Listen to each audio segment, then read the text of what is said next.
Good morning. I hope you guys had a good 3-day weekend.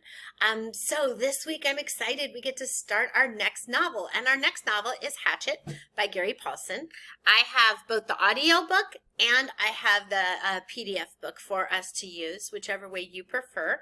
So let's jump right into that.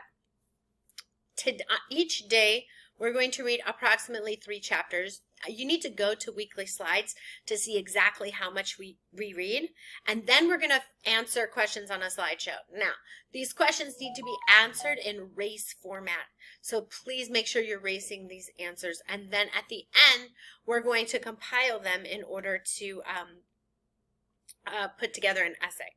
Okay, so let's jump right into the questions for chapters on Tuesday and Wednesday. We'll be reading chapters 1, 2, and 3. And these are the questions that accompany chapters 1, 2, and 3. So first, we're reading the questions. Then I'd like to go through and read the 3 chapters and then come back to answer the questions, because some of the questions you might need to be taking notes as you read the chapters. Okay, so the first question is, what are the many factors that Brian is dealing with in these chapters? Why might these factors be important? So any action that takes place, any events that happen, you might need to jump over to this slide and just jot a little note down of exactly what's going on, and that way you can be organizing your thoughts as you read. On this, it says, how does the author writing style in these chapters express Brian's state of mind? So if it ever talks about how Brian is feeling or what Brian is thinking, that would be this slide. Likewise, unanswered questions. What unanswered questions does the author leave you with after reading these chapters? Now, this is an end. Once you finish reading the 3 chapters, what things are still going on that you have no idea what's going to happen next? That's the things you're going to write here. And then after you've written those, stop and think, why do you think the author is having us do that? What's the purpose in creating ambiguity with some things and fully explaining others? In class, we are going to have conversations on every single one of these questions, so make sure you're in class and make sure you're participating if these seem quite difficult to you, okay? Let's keep going. Next question is trends. How does the setting impact Brian's thoughts and the action that takes place? So, Brian, in the first 3 chapters, and I'm not giving any spoilers in these videos, so sorry, but he has to make a couple major decisions, and those decisions are 100% based on the setting of the book. So that's what you need to focus on. Those decisions that he had to make are because of the setting. So how did the setting affect his thoughts to make those decisions?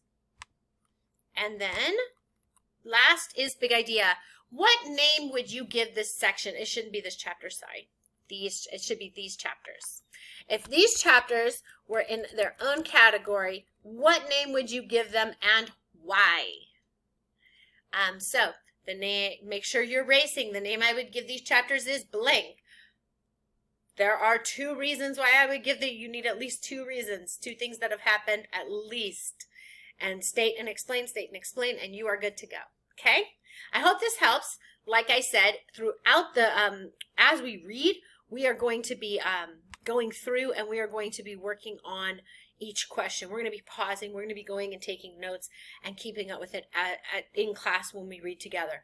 But I know that sometimes we have connection issues, and I know sometimes we don't pay attention the way we should. So this is just to let you know exactly how to do the work.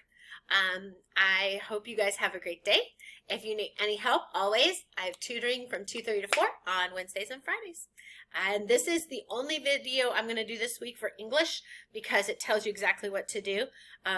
Go to Weekly Slides and see what to read for each day. And then open the assignment, read the questions, and then start reading the book. And as you find information that matches one of the questions, pause, record, and go back.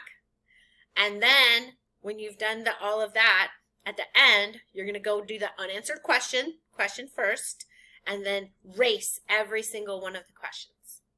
I hope this helps. I hope you have a great day. I'll see you in class. Bye.